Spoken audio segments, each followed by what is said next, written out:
بسم اللہ الرحمن الرحیم۔ کتاب الودیعہ، مکتبہ رحمانیہ، صفحہ نمبر 278 اور مکتبہ بشرا صفحہ نمبر 391۔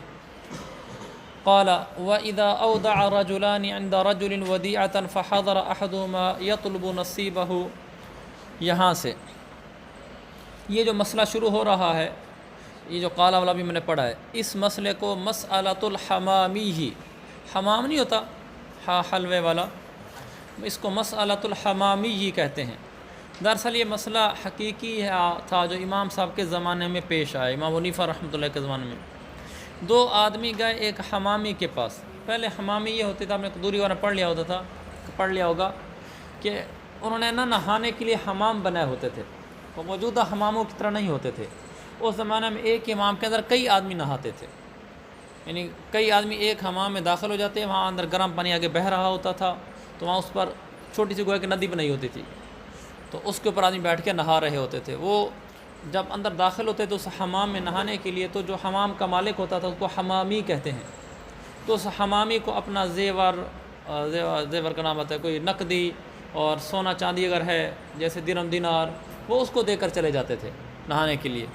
تو دو آدمی آئے تو انہوں نے اپنی ایک ہمیانی کہتے ہیں، وہ تھیلی جس میں درہم دینار رکھتے تھے، پیسوں والی تھیلی۔ دو آدمی اکٹھے آئے تو دونوں نے اکٹھے وہ تھیلی حمامی کو دی کہ آپ یہ تھیلی رکھیں، حمام دونوں کی ہے، ہم نہا کر آتے ہیں۔ اس نے رکھ لی، تو نہانے کے لیے گیا نا، تو ان میں سے ایک نے، انہوں نے پلاننگ کی ہوئی تھی پہلے، تو نہانے کے لیے گیا تو ان میں سے ایک آدمی تھوڑی دیر بعد آیا اور اس سے وہ ہمیانی مانگی اور لے کر وہ چلا گیا۔ اس نے دے دیا، اب یہ دونوں آدمی دے گئے تھے تو ان میں سے ایک نے مانگی، اس نے دے دی۔ تھوڑی دیر بعد دوسرا آ گیا، جب یہ چلا گیا دور، اس نے کہا جی ہمیانی، تو یہ پریشان ہو گیا کہ یہ تو میں نے اس کو دے دی تھی،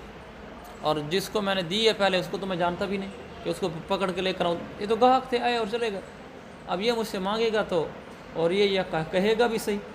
کہ واقعی ہم دونوں کی تھی، تو نے اس کو کیوں دی ہے، تو اس میں میرے پیسے بھی تھے، وہ لے کر چلا گیا، تو مجھے کیوں نہیں بلوایا اس کو دیتے ہوئے۔ تو اب وہ بہت پریشان ہوا کہ میرے اوپر اس کے پیسے پڑ جائیں گے، تو وہ ہو گیا امام حنیفہ رحمۃ اللہ کے پاس، کہا جی آدمی آیا ہوا اور اس نے شور مچایا ہوا ہے، اور وہ کہتا ہے کہ آپ نے اس کو کیوں دی ہے، میرے پیسے تھے، وہ آدمی میں کہاں سے ڈھونڈ کے لاؤں گا وغیرہ وغیرہ،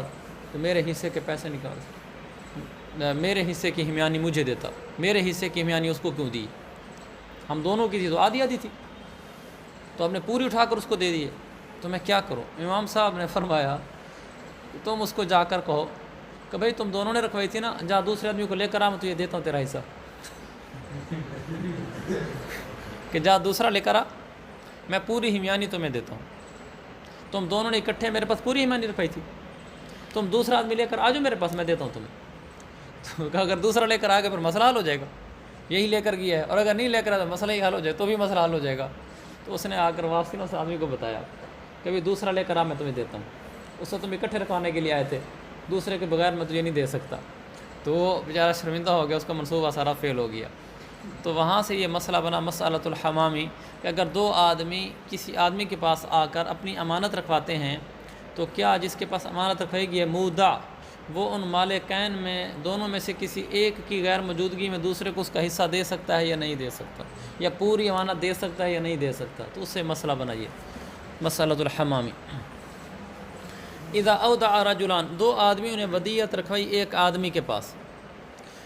فحضر احدہما، ان میں سے ایک، نیچے لکھو عند غیبۃ الاخر، ان میں سے ایک آدمی دوسرے کی غیر موجودگی میں حاضر ہو گیا اپنا حصہ طلب کرنے کے لیے، لم یدفع الیہ نصیبہ، تو اس کا حصہ اس کو نہیں دیا جائے گا یہاں تک کہ دوسرا بھی آ جائے، کہ آ جائے گا دوسرا آ جائے پھر تو ادھر یہ امام صاحب کا مذہب ہے، یہ امام صاحب نے اس پر بتایا تھا۔ وقال یدفع الیہ نصیبہ، صاحبین نے فرمایا ہے کہ اس کا حصہ اس کو دے دیا جائے گا، یعنی دو آدمی میں سے پہلا آدمی آیا، اس کو اس کا حصہ بھی نہیں دیا جائے گا کہ تو آدھا لے جا، امام صاحب فرماتے ہیں دوسرا آئے گا پھر دیں گے، صاحبین فرماتے ہیں اس کا حصہ اس کو اٹھا کر دے دو، دوسرا آئے گا وہ اپنا حصہ لے جائے گا۔ اللہ جزائے خیر دے ائمہ کو، انہوں نے اختلاف پیدا کر کے آسانیاں پیدا کر دی، امت کے لیے رحمت ہوگی۔ جامع صغیر میں ہے، جامع صغیر میں یہ مسئلہ 3 افراد کے ساتھ لکھا ہوا ہے، یہ جو ابھی بیان کیا ہے یہ قدوری کا مسئلہ تھا، اس میں 2 کی مثال ہے۔ جامع صغیر کے الفاظ ہیں ثلاثۃ استودعوا رجلا الفا، 3 آدمی نے ایک آدمی کے پاس 1000 روپیہ ودیعت رکھوایا، پھر ان میں سے 2 غائب ہو گئے، تو حاضر کے لیے گنجائش نہیں ہے کہ وہ اپنا حصہ لے لے، امام صاحب کے نزدیک، اور صاحبین کے نزدیک لہو ذالک، اس کو یہ اختیار حاصل ہے۔ تو قدوری اور جامع صغیر دونوں کی بارہ سامنے آ گئی۔ والخلاف فی المکیلی والموزونی، یہاں اختلاف مکیلی اور موزونی چیزوں میں ہے۔ مثلا گندم رکھوا گیا 1 من، 2 آدمی رکھوا گئے ہیں، ایک آدمی آیا تو 20 کلو دے دو، صاحبین فرماتے ہیں، امام صاحب فرماتے ہیں 20 بھی نہ دو۔ وفی غیرہما لیس لہ ذالک بالاجماع، مکیلی موزونی چیزوں کے علاوہ کچھ اور رکھوا گیا، کپڑے کا تھان رکھوا گیا تو آدھا کپڑا نہیں کاٹ کے دے دیں گے، پیسے رکھوا گیا ہے تو پیسے نہیں اٹھا کر آدھے دے دیں گے۔ وَهُوَ الْمُرَادُ بِالْمَذْكُورِ فِي الْمُخْتَصَر، مختصر قدوری کی کتاب، قدوری کی کتاب میں بھی یہ مکیلی اور موزونی چیز ہی مراد ہے۔ لہما صاحبین کی دلیل، انہوں نے کیا کہا تھا نا، اس کا حصہ دے سکتے ہیں۔ وہ فرماتے ہیں ان الحاضر طالب المودع بدفع نصیبہ، حاضر نے مودع سے اپنے حصے کے دینے کا مطالبہ کیا ہے، فیؤمر بدفع الیہ، لہذا اس کو حکم دیا جائے گا کہ اس کا حصہ اس کو دے۔ کما فی الدین المشترک، جیسا کہ مشترک قرضہ ہو 2 آدمی کا کسی ایک کے اوپر، تو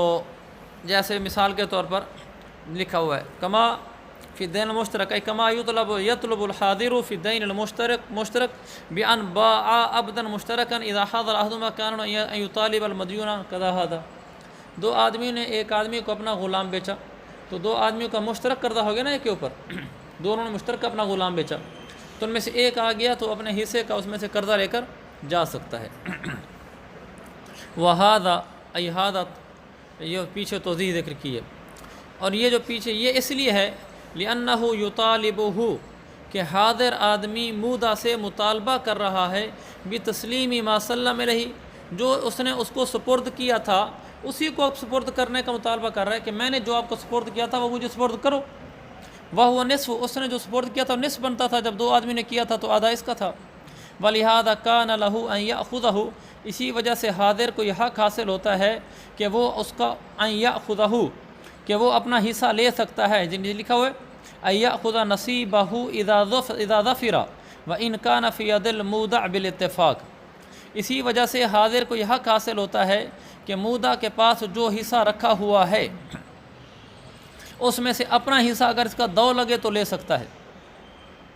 کان لہ ان یأخذہ،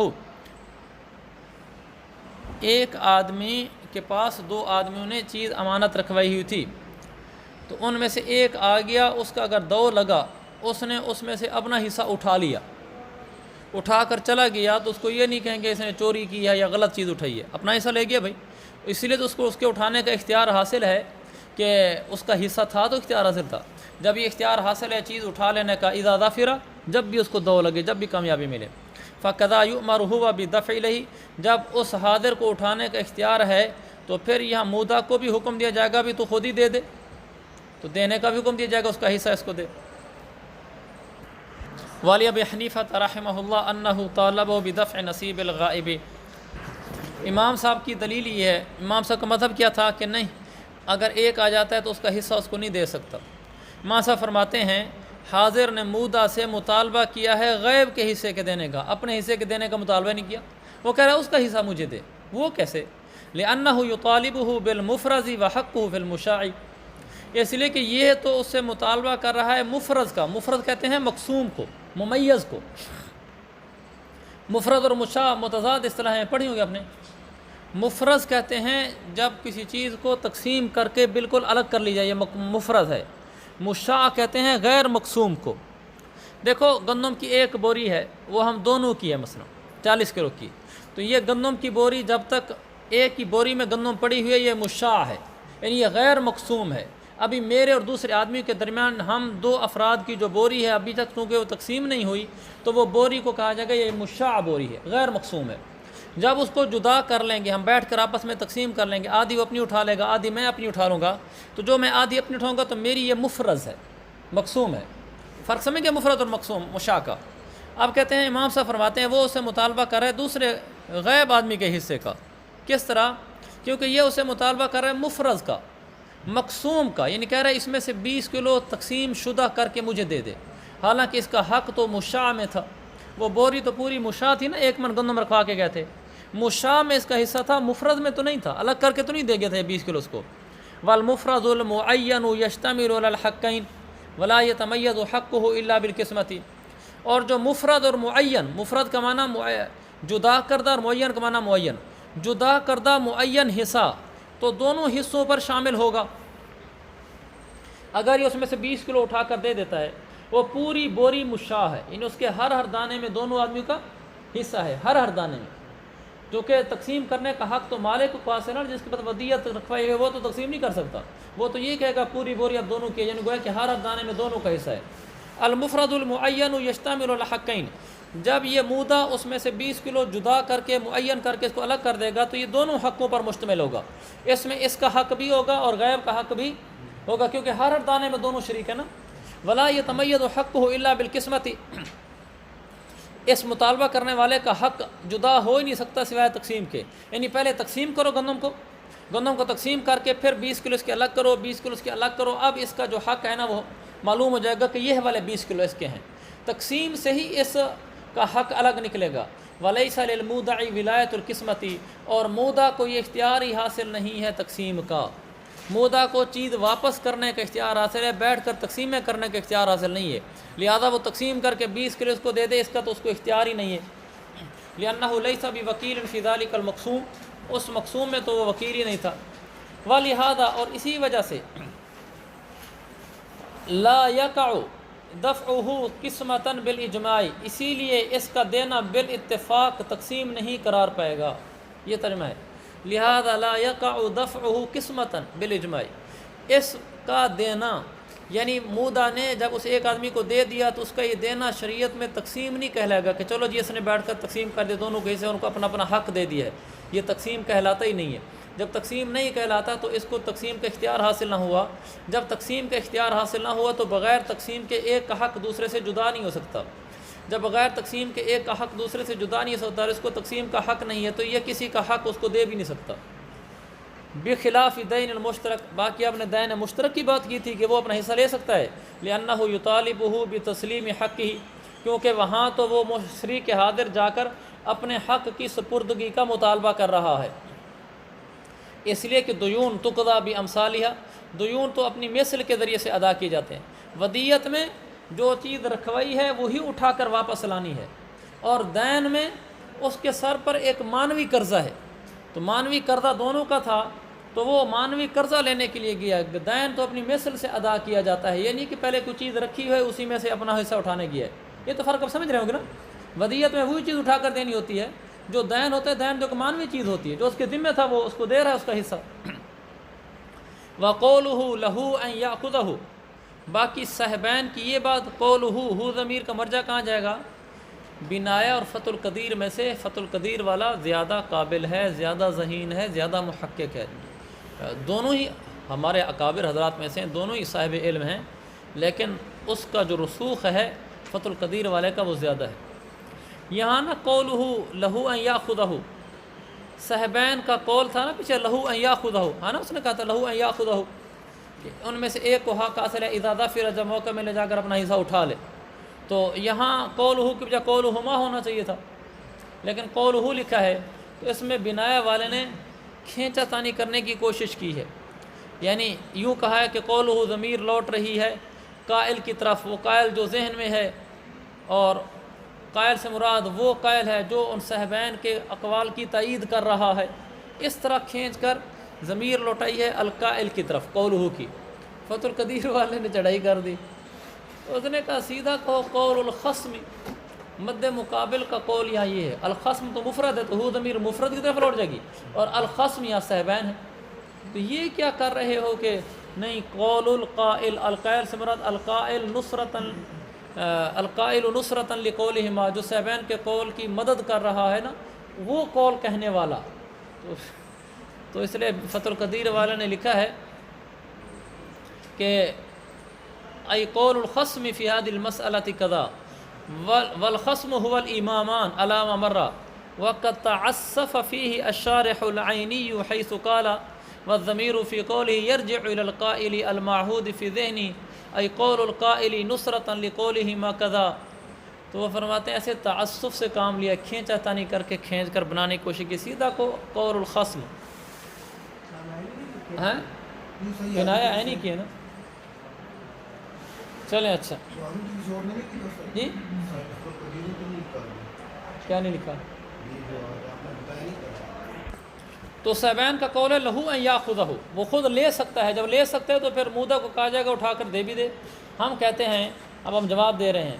بین السورہ نہیں تھوڑا ٹھیک نہیں لکھا ہوا، ہمارے ہاں لکھا ہوا جواب عن قولہما ولہذا، صحیح عبارت یہ جو میں پڑھ رہا ہوں، اس کے علاوہ جو لکھا اس کو ٹھیک کر لی جائے، ولہذا کان لہ ان یاخذہ، یہ بنا کا بین السورہ۔ قلنا، ہم نے کہا لیس من ضرورت جواز الاخذ ان یجبر المودع علی دفع،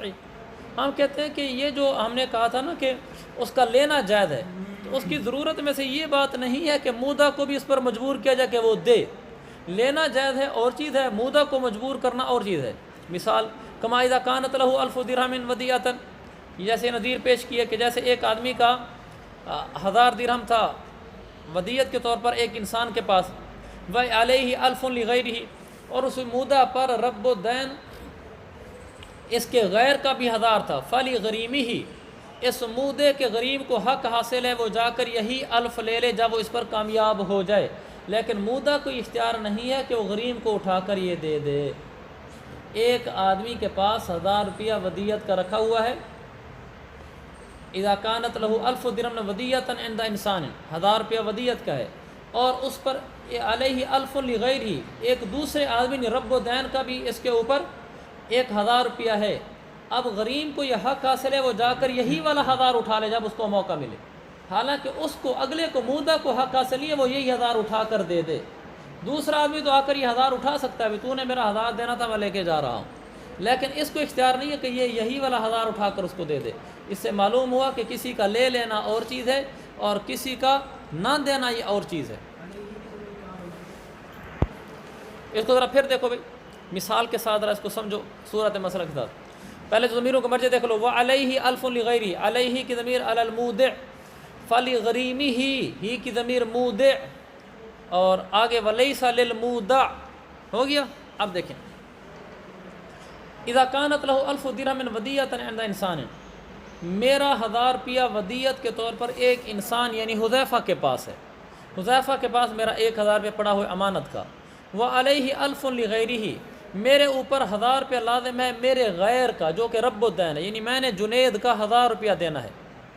تو فلی غریمی ہی، مجھ مودے کے غریم قرض خواہ یعنی جنید کو اختیار حاصل ہے، ان یاخذ الالف اذا ظفر به، یہ جا کر حذیفہ کے پاس پڑے ہوئے میرے 1000 روپے کو لے لے جب اس کو جا کر موقع ملے، جیسے موقع ملے 2 لگے جا کر وہ 1000 اٹھا لے، اس کو یہ جواز حاصل ہے، چونکہ یہ اس نے مجھ سے 1000 روپیہ لینا تھا، اب وہ میرا 1000 روپیہ کسی کو امانت پڑا، اس نے جا کے وہی 1000 اٹھا لیا کہ بھئی میں تو اپنے عبدالقادر کے لے کے جا رہا ہوں، لیکن لیس للمودع ان یدفعہ الیہ، مودع کو یہ حق حاصل نہیں ہے کہ یہ 1000 روپیہ اٹھا کر جنید کو دے دے۔ جنید کے لیے لینا جائز ہے لیکن حذیفہ کے لیے دینا جائز نہیں ہے، تو ہم نے صحابین کو کہا کہ آپ نے کہا تھا لہو ان یاخذہ فکذا یؤمر، تو وہاں اختیار ہے کہ وہ جا کر اٹھا لے، جب اٹھانے کا اختیار ہے تو اگلے کو دینے کا بھی حکم دیا جائے گا بھی دے دے، تو ہم کہتے ہیں بعض دفعہ اٹھانا جائز ہوتا ہے لیکن اگلے کو دینے کا جواز کا حکم نہیں لگایا جاتا۔ اچھا، قال وَإِنْ أَوْدَعَ رَجُلٌ عِنْدَ رَجُلَيْنِ شَيْئًا، بالکل آسان سا ہے، ایک آدمی نے دو آدمیوں کے پاس کوئی چیز رکھوائی، پہلے کیا تھا، 2 نے ایک کے پاس رکھوایا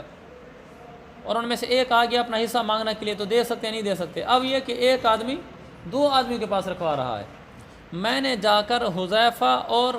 کاشف دونوں کے پاس کوئی چیز رکھوا دی، مما یقسم، چیزیں 2 قسم کی ہوتی ہیں، ایک وہ ہو سکتی ہے جو قابل تقسیم، ایک وہ جو قابل تقسیم نہیں ہے، مثلا ہم نے جا کر 1 بوری گندم کی رکھوا دی، یہ قابل تقسیم ہے، 20-20 کلو بانٹا جا سکتا ہے۔ ایک یہ کہ ہم نے جا کر اپنا موبائل رکھوا دیا دونوں کے پاس، اپنی موٹر سائیکل رکھوا دی دونوں کے پاس، موٹر سائیکل قابل تقسیم نہیں ہے کہ آدھی اٹھا کر اس کو دے دے، تو یہ مسئلہ ذہن میں رہے کہ 2 چیزیں ہوتی ہیں، تقسیم والی غیر تقسیم والی۔ اگر ایک آدمی نے 2 آدمیوں کے پاس کوئی چیز رکھوائی مما یقسم، جو قابل تقسیم ہے، جیسے گندم کی بوری رکھوا دی، لم یجد ان یدفعہ احدہما الی الآخر، جب دونوں کے پاس میں نے رکھوائی ہے تو ان دونوں میں سے کسی ایک کو جائز نہیں ہے کہ وہ دوسرے کو بوری اٹھا کر دے دے، ولکنہما یقتسمان، لیکن وہ دونوں تقسیم کریں گے تو دونوں میں سے ہر ایک آدھے حصے کی حفاظت کرے گا، یعنی ایسا نہیں ہوگا کہ ایک آدمی بوری دوسرے کو دے کر چلا جائے بھائی میں جا رہا ہوں تم حفاظت کرو، ہاں یہ کر سکتا ہے کہ تقسیم کر لے 20 کلو تم حفاظت کرو 20 کلو میں کرتا ہوں، وَإِنْ كَانَ مِمَّا لَا يُقْسَمُ، اگر وہ چیز ایسی ہے جو تقسیم نہیں ہوتی، نیچے لکھا ہو جیسے غلام ہے، جانور ہے، کوئی ایک کپڑا ہے جیسے قمیص ہے، اس کو آدھا نہیں کیا جا سکتا، تو جائز ہے ان میں سے کوئی ایک بھی حفاظت کر رہا ہے لیکن دوسرے کی اجازت سے۔ یہ تفصیل امام صاحب کے نزدیک ہے، مقسوم غیر مقسوم۔ یہی حکم ہے ان کے نزدیک مرتہنین اور وکیلین بالشراء میں، اذا سلم احدہم الی الآخر، جب ان میں سے ایک دوسرے کو سپرد کر دے، یعنی وہی صورت ابھی تو امانت رکھوائی تھی، اگر ان دونوں آدمی کو مودع بنانے کی بجائے اگر مرتہن بنا دیا جائے، اگر ان دونوں آدمی کو وکیل بالشراء بنا دیا جائے، تو پھر اس کا اندر بھی یہی حکم ہوگا جو حکم یہاں بیان ہوا ہے، اور ان کی جو تفصیل حاشیے میں لکھی ہوئی ہے، بڑی آسان سی آپ دیکھ لیں گے۔ وقال لأحدهما أن يحفظ بإذن الآخر في الوجهين، صاحبین نے فرمایا ان میں سے ایک کو اختیار حاصل ہے کہ وہ دوسرے کی اجازت سے حفاظت کر سکتا ہے دونوں صورتوں میں۔ صاحبین نے فرمایا تفصیل کی ضرورت نہیں ہے، گندم کی صورت میں بھی دوسرے کی اجازت ہے، وہ پوری بوری کی حفاظت کر سکتا ہے۔ لہما، صاحبین کی دلیل، ان المودع رضی بامانتہما، مودع اس بات پر راضی ہے کہ دونوں امانت دار آدمی ہیں، یہ ترجمہ ہوگا، مودع اس بات پر راضی ہے کہ دونوں امانت دار آدمی ہیں، لہذا دونوں میں سے ہر ایک کو حق حاصل ہوگا کہ وہ دوسرے کو سپرد کر دے اور ضامن نہ ہو، جیسا کہ ما لا یقسم میں ہوتا ہے۔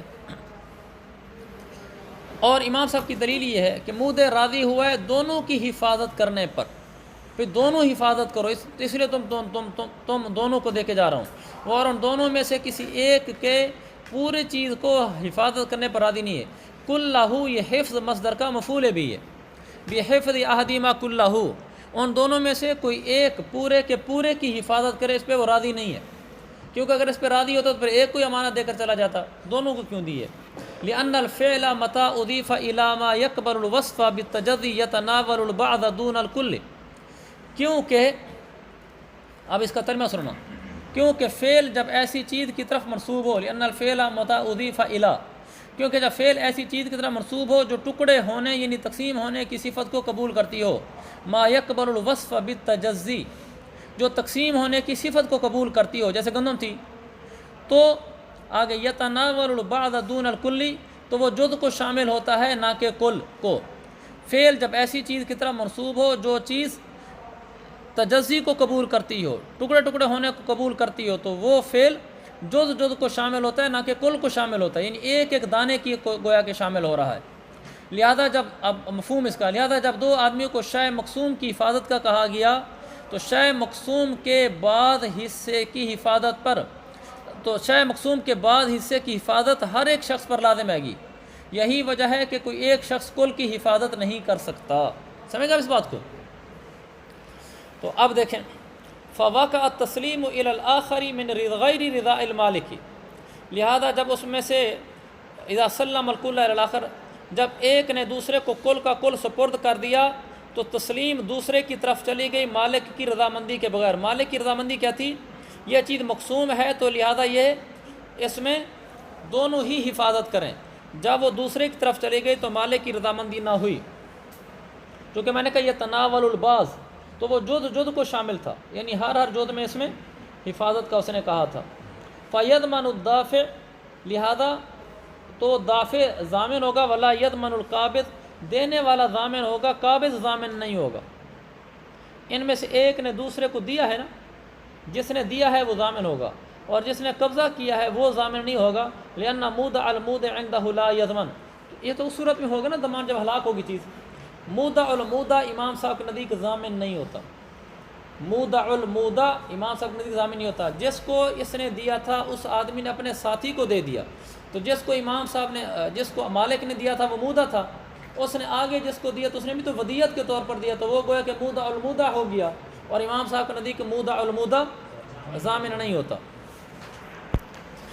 یہ جو کہتا ہے نا یہ تناول البعض دون الکل،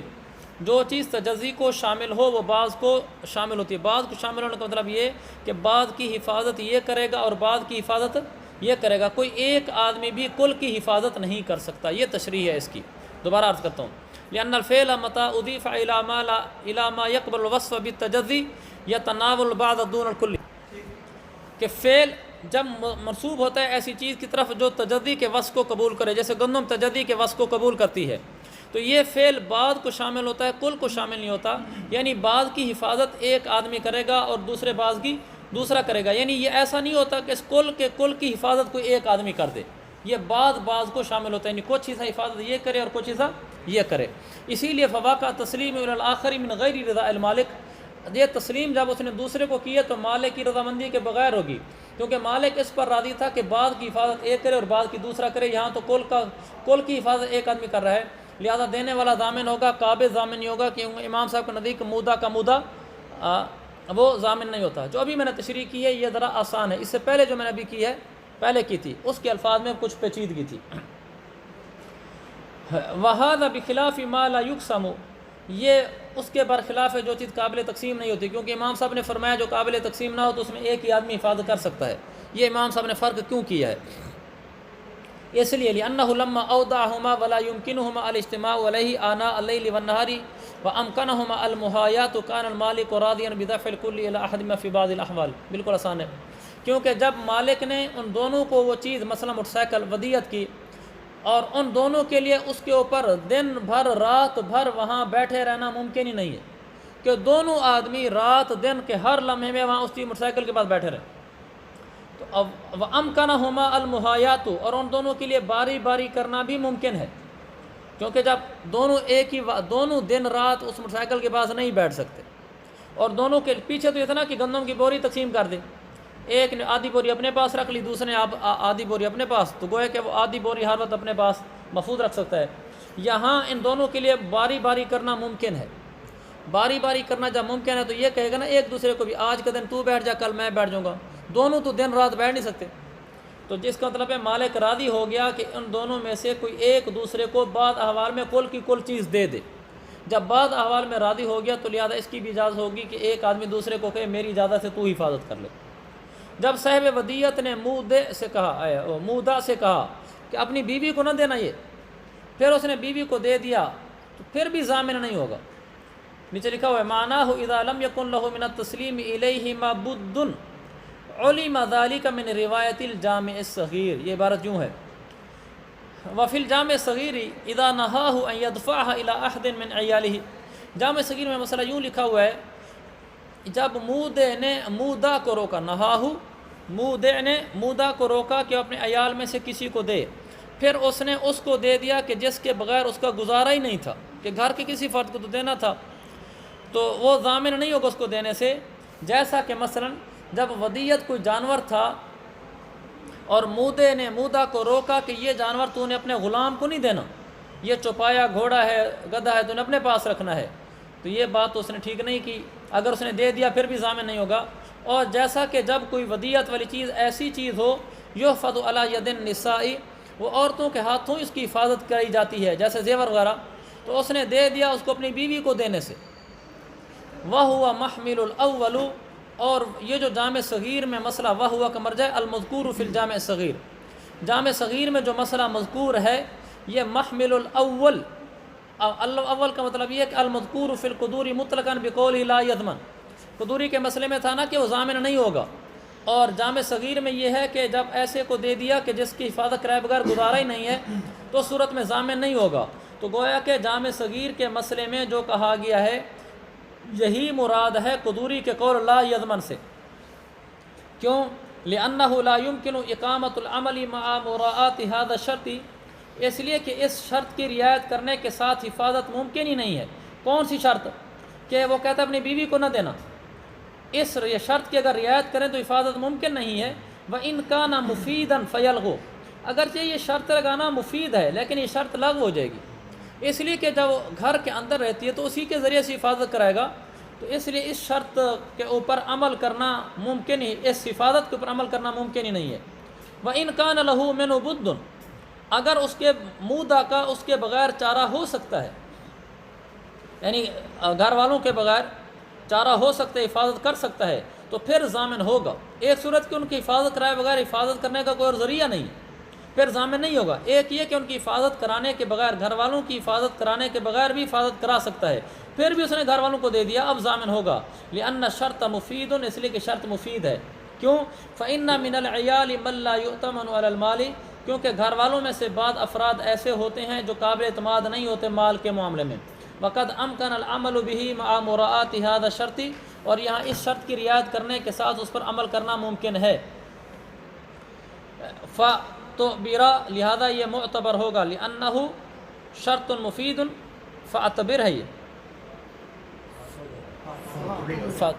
فَأَعْتُبِرَ لہذا یہ معتبر ہوا. کیوں معتبر ہوا؟ کیونکہ یہ شرط مفید ہے اور اس پر عمل کرنا بھی ممکن ہے. شرط مفید بھی ہے کہ بعض لوگ قابل اطمینان نہیں ہوتے، عمل کرنا ممکن بھی ہے کہ گھر والوں کے علاوہ کوئی اور حفاظت کرنے سے اس کا کام بھی چل سکتا ہے. وَإِنْ قَالَ احْفَظْهَا فِي هَذَا الْبَيْتِ، بیت سے مراد یہاں کمرہ ہے. اگر مالک نے مودع سے کہا کہ اس کمرے میں اس کی حفاظت کرنا، یہ چیز اس کمرے میں رکھنا، اس نے اس کو اسی گھر کے دوسرے کمرے میں رکھ دیا تو اب ضامن نہیں ہوگا. دوسرے کمرے میں رکھا چیز ضائع ہو گئی، ضامن نہیں ہوگا. اس لیے کہ شرط غیر مفید ہے، کیونکہ ایک ہی گھر کے اندر دو کمرے حفاظت میں ایک دوسرے سے جدا نہیں ہوتے. ایک گھر کی پورے کی سیکورٹی ایک جیسی ہوتی ہے. وَإِنْ حَفِظَ فِي دَارٍ أُخْرَى ضَامِنًا، اگر اس نے البتہ دوسرے گھر میں جا کر حفاظت کری تو اب ضامن ہوگا، کیونکہ دو گھر حفاظت میں جدا ہوتے ہیں. ایک گھر محفوظ ہوتا ہے، غیر محفوظ ہوتا ہے. لہذا یہ شرط مفید ہوگی اور یہ قید لگانا درست ہوگا. اور اگر دو گھر اور دو کمروں میں بھی اگر کوئی فرق بالکل ظاہر ہو، پیچھے کہا نا کہ ایک گھر کے دو کمروں میں سے کہا اس کمرے میں حفاظت کرنا، اس نے دوسرے میں حفاظت کر دی، ضامن نہیں ہوگا. وہ کہتے ہیں لیکن اگر دو کمرے ایسے ہیں کہ ان کے درمیان فرق بالکل واضح ہے، اس طور پر کہ ایک گھر ایسا ہے جس میں دو بڑے کمرے ہیں، الدار التي فيها البيتان عظیمۃ، گھر بڑا ہے. ایسا گھر جس کے اندر دو کمرے ہیں وہ گھر بہت بڑا ہے، اور جس کمرے سے اس نے روکا ہے اس کو حفاظت کرنے سے وہ کمرہ کھلا ہے. عورت، وہ کھلا پڑا ہے تو کھلا ہے. عورت ظاہرۃ، بالکل کھلا ہے اور غیر محفوظ ہے. صح شرط، تو اب شرط صحیح ہوگی کیونکہ اب شرط مفید ہے. ایک یہ کہ ایک گھر میں دونوں کمرے حفاظت کے لحاظ سے، بند ہونے کے لحاظ سے، تالے کے لحاظ سے، سیکورٹی کے لحاظ سے برابر ہے، پھر کسی ایک کمرے کی قید لگانا درست نہیں ہے. ایک ہی کہ ایک کمرے کو تالا لگا رہتا ہے، محفوظ ہے، دوسرا کمرہ کھلا بھی رہتا ہے، عام آمد و رفت کے آنے جانے کا کمرہ ہے، پھر اگر اس نے قید لگائی تو معتبر ہوگی. ومن اودع رجل ودیۃ، ایک آدمی نے دوسرے کے پاس کوئی چیز ودیت رکھوائی، اس نے آگے کسی اور کے پاس رکھوا دی. میں نے حذیفہ کے پاس رکھوائی، حذیفہ نے کاشف کے پاس رکھوا دی، پھر وہ چیز کاشف کے پاس ہلاک ہو گئی. فَلَهُ يُضَمِّنَ الْأَوَّلَ وَلَيْسَ لَهُ يُضَمِّنَ الْآخِرَ، لہذا اس کو اختیار حاصل ہے، یعنی مالک کو، کہ وہ پہلے کو ضامن بنائے. لَيْسَ لَهُ يُضَمِّنَ الْآخِرَ، اس کو اختیار حاصل نہیں ہے کہ وہ دوسرے کو ضامن بنائے. دوسرا کون سے؟ کاشف. یہ امام صاحب کا مذہب ہے. صاحبان کا مذہب یہ کہ لَهُ أَن يُضَمِّنَ أَيَّهُمَا شَاءَ، ان دونوں میں سے جس کو چاہے، چاہے مودع کو بنائے چاہے مودع المودع کو بنائے. اگر اس نے پہلے کو ضامن بنا دیا تو پھر پہلا دوسرے سے رجوع نہیں کر سکتا. اس نے پہلے کو ضامن بنا دیا، حذیفہ کا تو پیسے دے، حذیفہ نے زمان بھر دیا، حذیفہ کاشف سے نہیں لے سکتا، رجوع نہیں کر سکتا. وَإِنْ ضَمَّنَ الْآخَرَ رَجَعَ عَلَى الْأَوَّلِ، اور اگر اس نے دوسرے کو ضامن بنا دیا تو رجع علی الاول، تو دوسرا پہلے سے لے سکتا ہے. فرق سمجھ گیا؟ پہلے کو ضامن بنایا تو پہلا دوسرے سے نہیں لے سکتا، دوسرے کو ضامن بنایا تو دوسرا پہلے سے آ کر پیسے لے سکتا ہے. صاحبان کی دلیل، یہ صاحبان کا مذہب تھا. وہ فرماتے ہیں ان الآخر قبض المال من ید زمین، آخر نے مال پر قبضہ کیا تھا ایک زمین کے قبضے سے، کیونکہ جب اس نے چیز اٹھا کر دوسرے کو دے دی تو ضامن ہو گیا نا، تو زمین کے قبضے سے اٹھایا تھا. فَيَضْمَنُهُ، لہذا وہ فَيُضَمِّنُهُ، لہذا یہ اس کو ضامن بنائے گا. کا مودع الغاصب، جیسے غاصب کا مودع ہوتا ہے. وہذا، اور یہ بات کہ القبض من ید زمین، یہ والی بات کہ ہم نے کہا کہ مودع المودع یعنی کاشف نے جب حذیفہ سے لیا تو اس کا یہ لینا، قبضہ کرنا، ایک زمین کے قبضے سے قبضہ کرنا تھا. یہ اس وجہ سے کہ مالک لم یرضى بامانتی غیرہ، مالک اس کاشف حذیفہ کے علاوہ دوسرے آدمی کے امین ہونے پر راضی نہیں تھا. بامانتی غیرہ، دوسرے کے امین ہونے پر راضی نہیں تھا. لہذا پہلا آدمی دوسرے آدمی کو دینے کی وجہ سے متعدی ہوگا، تعدی کرنے والا شمار ہوگا. والثانی بالقبض، پہلا متعدی ہوگا دینے کے ذریعے سے، اور دوسرا متعدی ہوگا قبضہ کرنے کی وجہ سے. اس نے چونکہ قبضہ کیا ہے لہذا اس نے بھی تعدی کی ہے. فَيُخَيَّرُ بَيْنَهُمَا، لہذا مالک کو ان دونوں کے درمیان اختیار دیا جائے گا، چاہے پہلے کو ضامن بنائے چاہے دوسرے کو. غیر انہ کے بعد ان ہے، آپ نے لکھا ہوا ان، غیر انہ ان ضمن الاول لم یرجع الثانی. ہاں مگر بات یہ کہ اگر مالک نے پہلے کو ضامن بنایا تو پہلا دوسرے سے نہیں لے سکتا. کیوں؟ لأن الاول ملکہ بالزمان، کیونکہ پہلا تو اس مال کا مالک تھا زمان کی وجہ سے.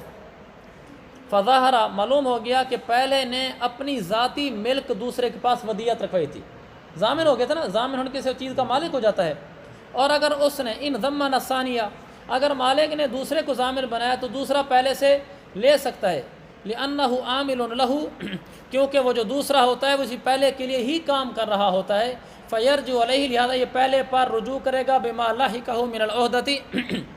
جو چیز اس کے اوپر، جو زمان اس کو لاحق ہوا ہے اس زمان کے اندر یہ رجوع کرے گا۔ وَلَهُ، امام صاحب کی دلیل، امام صاحب کا مطلب کیا تھا؟ پہلے کو تو بنا سکتا ہے، دوسرے کو نہیں بنا سکتا۔ وہ فرماتے ہیں دوسرے نے قبضہ کیا ہے مال پر امین کے ہاتھ سے، اور صاحبین نے کیا کہا تھا؟ دوسرے نے مال پر قبضہ کیا پہلے سے، اور پہلا کون ہے؟ زمین۔ امام صاحب فرماتے ہیں نہیں، وہ امین ہے۔ کیوں؟ لِأَنَّ الْأَوَّلَ بِالدَّفْعِ لَا يَضْمَنُ، کیونکہ جو پہلا ہے محض دینے سے وہ ضامن نہیں ہو جاتا،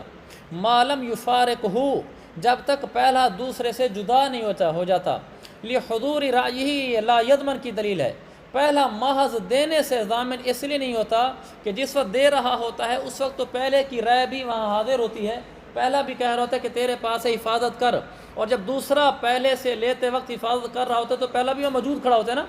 تو پہلے کی رائے بھی موجود ہوتی ہے کہ یہاں حفاظت ٹھیک ہو رہی ہے۔ فلا تعدی منہما، لہذا اس وقت تو ان دونوں سے کوئی تعدی نہیں پائی جا رہی، یعنی نہ مودع اول سے ہو رہی ہے نہ ہی مودع ثانی سے ہو رہی ہے جب تک اکٹھے کھڑے ہیں۔ آگے فَإِذَا فَارَقَهُ، جب دوسرا پہلے کو جدا کر کے چلا گیا، فَقَدْ تَرَكَ الْأَوَّلُ الْحِفْظَ الْمُلْتَزَمَ، تو اب پہلے نے اس حفاظت کا ترک کر دیا جس حفاظت کا اس نے التزام کیا ہوا تھا۔ فَيَضْمَنُ الْأَوَّلُ، اب اول جو ہے نا اس کا ضامن ہوگا ترک حفظ کی وجہ سے، اب ضامن ہوا، دیتے وقت زمین نہیں تھا، لہذا جب اس نے قبضہ کیا اس کے ہاتھ سے اس وقت وہ زمین نہیں تھا، اس وقت وہ امین تھا۔